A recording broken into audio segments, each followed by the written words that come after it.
You'll be okay, Lord. Everything will be okay, as you said.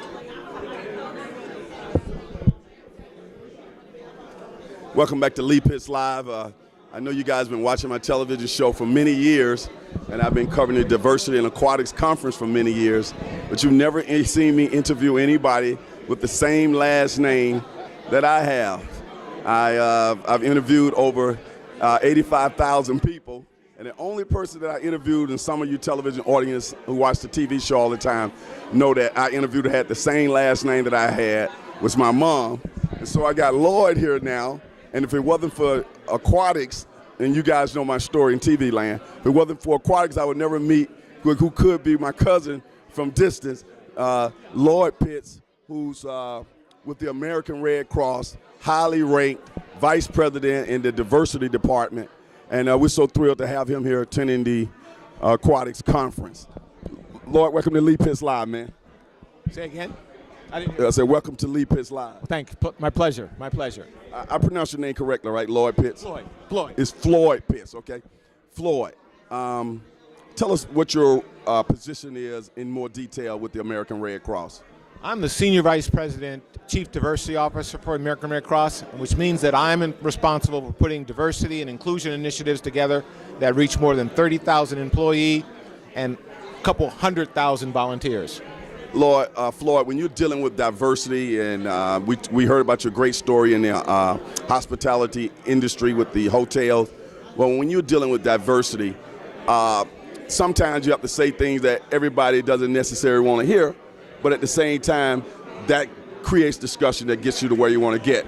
Tell us about your experiences in being able to relay that type of information. Well, as a Chief Diversity Officer, I have to actually play two roles, Lee. One is externally, I've got to be a cheerleader to tell people how wonderful the American Red Cross is and its commitment to diversity and inclusion and our efforts to move that needle forward. But internally, I have to have some difficult conversations with various business unit leaders about what really diversity means and what are the obstacles that they need to understand to help us move the needle forward. And sometimes those are much, much different conversations than we have with people outside the organization. That's right. Now, I'm so glad to get this gentleman here in this conference convention. Now, you handle substantially more at the American Red Cross than particularly the Aquatics division. Expound on that, and then we'll narrow it down to Aquatics in today. Well, beyond our Aquatics for the American Red Cross happens in our preparedness, health, and safety department. But you're right, Lee. My purview as the Chief Diversity Officer spans over many more things than just that. For instance, we have a supplier diversity effort that I have to give advice and counsel to on how to reach out to do business with more minority-owned businesses, women-owned businesses.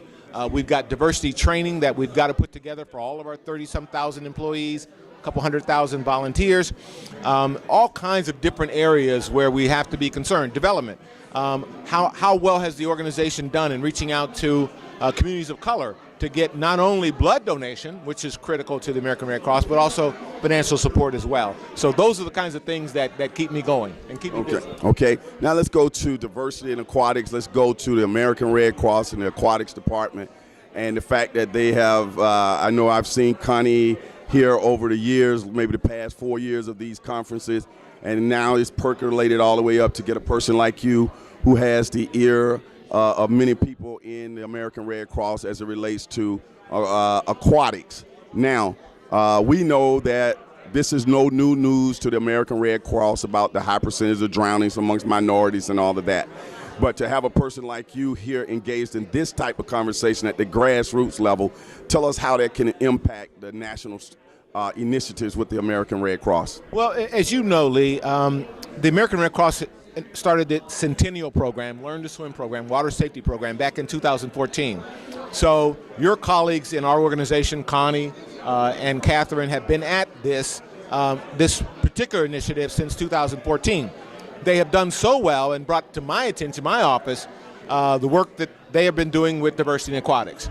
And quite frankly, I knew about the Centennial program. What I didn't know about until recently was the good work they've been doing with you and the other folks from Diversity in Aquatics. Once I got acquainted with that effort, I had no choice but to get here and be at the table to help this thing move forward, because I think it's a great initiative, and you folks have done really, really good work even before we got to the table. Well, Red Cross, first of all, the way you handled the meeting today was a textbook in diplomacy, and people can take notes on that. Yes, I've seen a lot over the years, and certainly I've seen the power of the American Red Cross here today. And of course, I'm a product of the American Red Cross. I first learned to swim through the American Red Cross program. The Centennial, our TV audience heard you mention their 100-year Centennial. Sort of Sesame Street to them what that actually means. Well, it means that the American Red Cross has been at this water safety effort for over 100 years. And 2014, I believe, was the anniversary for that 100th year. And so because of that milestone, it got a lot of attention of the leaders of the American Red Cross to look at what preparedness, health, and safety has been doing, what Connie, Catherine have been doing with you folks in diversity and aquatics. So that's the sort of the nucleus of why we're here today. One of the things that I say from time to time as a board of advisors for diversity and aquatics, original member board advisors, so I try to give some wisdom here and there.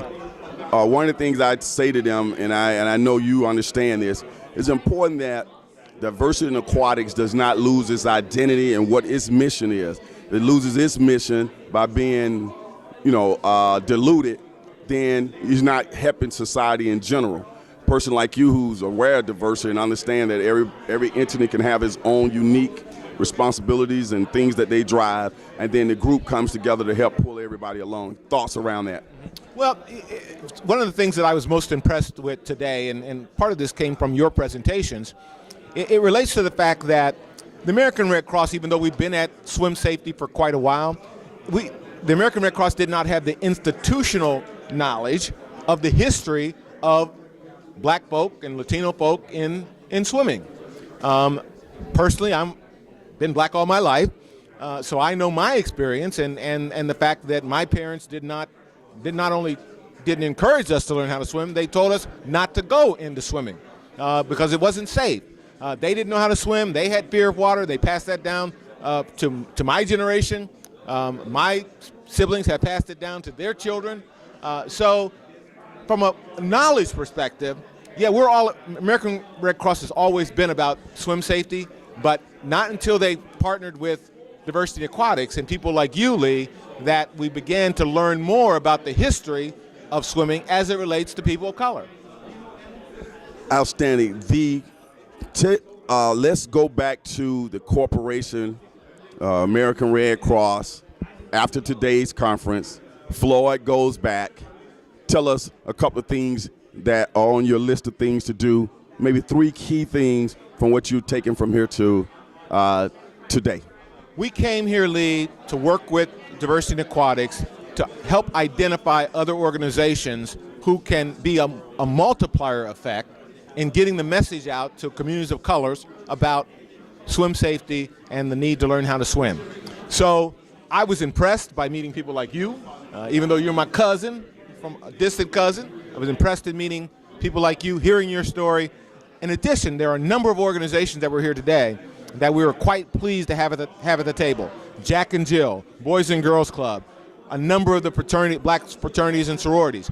And so when I get back, this doesn't end for me. My job now is to make sure that I continue to reach out to people like you, Lee, and the representatives from some of these organizations that were here today to make sure that we can convey what mutual beneficial return that there can be by coming to the table with the American Red Cross, helping us get the word out about water safety. Excellent. Of course, you're getting the word out now as well through this television show and all of our social media world. The 5 years from now, in the ideal world, I know it's a big process.